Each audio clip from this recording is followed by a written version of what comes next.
செத்து போன கர்ப்பம், செத்து போன சரீரம். ஆமே. ரோமர் 4:17 சொல்லுகிறது, அவன் அநேக ஜாதிகளுக்கு தகப்பனாவேன் என்பதை நம்புகிறதற்கு ஏதுவில்லாதிருந்தும் நம்பிக்கையோட விசுவாசித்தான். ஏறக்குறைய 100 வயதுள்ளவனாய் இருந்த போதிலும் சரீரம் செத்து போனதையும் சாராளுடைய கர்ப்பம் செத்து போனதையும் எண்ணாதிருந்தான். அவன் விசுவாசத்துல பலவீனமா இருக்கல, விசுவாசத்துல வல்லவனானா.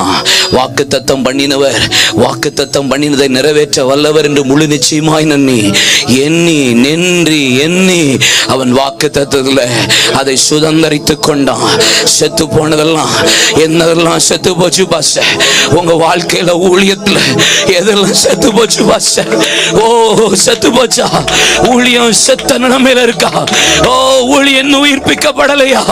ஊழியம் இன்னும் இது முடியாது, இது நடக்காது, இது சாத்தியமாகாது, இனி இது வராது, இனி இந்த இடத்துக்கு ஆத்துமா சாத்தியமே இல்லை, இனி இதை உயிர்ப்பிக்க முடியாது. இல்ல, இந்த பகல் வேளை கர்த்தர் உங்களை கொண்டு வந்ததுக்கு முகாந்தரம் என்ன தெரியுமா பாஸ்டர்? எதெல்லாம் முடியலன்னு உலகம் சொன்னதோ, எதெல்லாம் நடக்காதுன்னு உலகம் சொன்னதோ, எதெல்லாம் முற்றுப்புள்ளி வைத்ததோ, ஆவிக்குரிய உலகமே உங்களை சில பேரை பார்த்து சொன்னது. It is not possible, but today God wants to tell you something. Tu takapa rakapa ekeke pastor, உயிர்ப்பிக்கிறா. விடாதீங்க.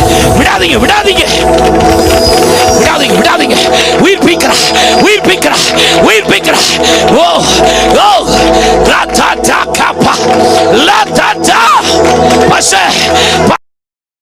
12 வயது மரித்த ஆண்டவரை, எவரின் மகளா இருந்தாலும், நாயனூரின் விதவையின் மகனா இருந்தாலும், ஆண்டவரை மரித்து 3 நாளாயும் நாருமே என்று சொல்லுகிற லாசருவா இருந்தாலும், ஆண்டவரே அது உமக்கு பெரிய விஷயம் இல்ல. இன்னைக்கு மரிச்சதெல்லாம் உயிரோடு எழும்புகிற காலம். எத்தனை நாட்கள் ஆனாலும் பரவாயில்லப்பா, எத்தனை வருஷம் ஆனாலும் பரவாயில்ல ஆண்டவரே. இந்த ஊழியத்தை மீண்டும், இந்த தேவ மனுஷனை மீண்டும், இந்த ஊழிய காரியம் மீண்டும், இந்த ஊழியத்தின் திருச்சபையின் தரிசனத்தை மீண்டும், ஆவிக்குரிய அனுபவத்தை மீண்டும் உயிர்ப்பிக்கிறார்.